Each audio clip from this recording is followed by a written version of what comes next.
In the heart of Southeast Asia lies a nation unlike any other, secular in law, but spiritual in soul. Here, the Constitution draws a clear line between church and state, but history, culture, and conscience blur that line every day. This is the Philippine story, a story where bishops speak like prophets, where governments defend secularism, and where the people look to the church for moral courage.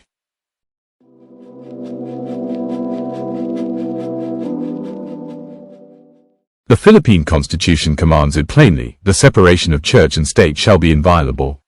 Article 2, Section 6, but what does separation really mean in a nation where the church is older than the republic? Legal scholars describe our system not as hostile secularism, but as benevolent neutrality, a doctrine affirmed by the Supreme Court in the case of Estrada versus Escrita, ruling that religious beliefs deserve respect, accommodation, and space in public life. The state doesn't silence religion. It simply prevents the state from imposing religion. The church remains free to speak, free to act, and free to shape public morality.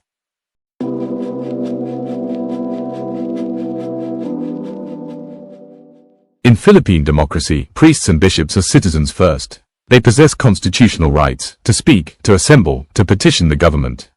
But the law draws a line. They may condemn injustice, but may not endorse political candidates. They may speak on morality, but not campaign for public office. This is not a gag order, it is a safeguard, ensuring that moral leadership does not become partisan power. Moral advocacy is legal, partisan political campaigning is not. The church stays within its rights when it speaks about values, justice, and human rights.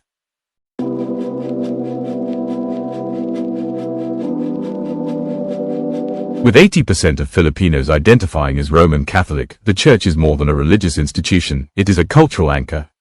Before public schools, the church taught the nation. Before modern hospitals, it cared for the sick. Before the republic, it shaped the conscience of the archipelago. To be Filipino is often, consciously or not, to be influenced by Catholic moral imagination. Thus, when political corruption rises, when injustice spreads, many citizens ask, what does the church say? In a sociological perspective, we can say that the church has symbolic capital. It carries moral authority that no government institution can easily match.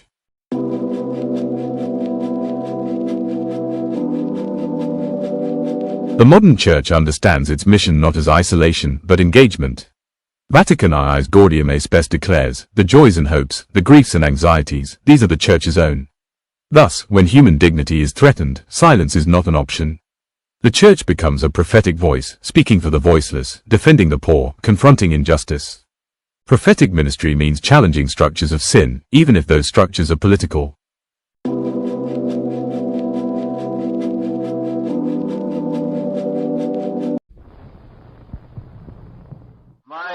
Countrymen, as of the 21st of this month, I signed Proclamation number 1081, placing the entire Philippines under martial law.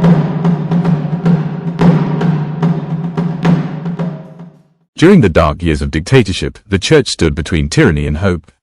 It provided sanctuary for victims. It documented torture and killings. It preached freedom when speaking was dangerous. And in 1986, it played a decisive role in restoring democracy. Cardinal Sin's call over Radio Veritas, bring food, bring water, sparked a peaceful revolution that changed the world. From that moment on, the church's political silence became unthinkable.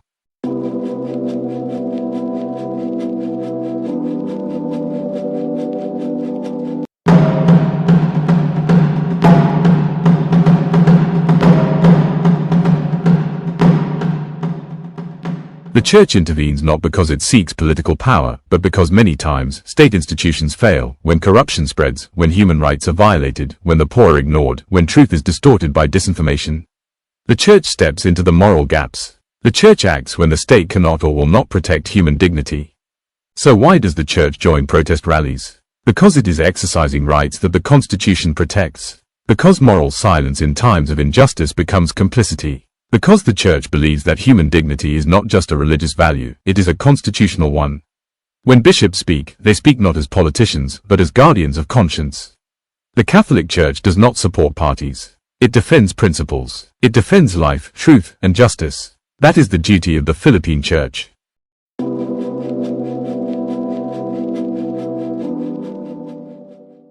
Church-state relations in the Philippines are not a battlefield, they are a dialogue. A dialogue between law and conscience, between governance and morality, between the republic and the faith. The line between church and state may be clearly drawn in the Constitution. But the line between faith and citizenship, that line lives in the Filipino heart. And in the Philippines, that heart continues to speak.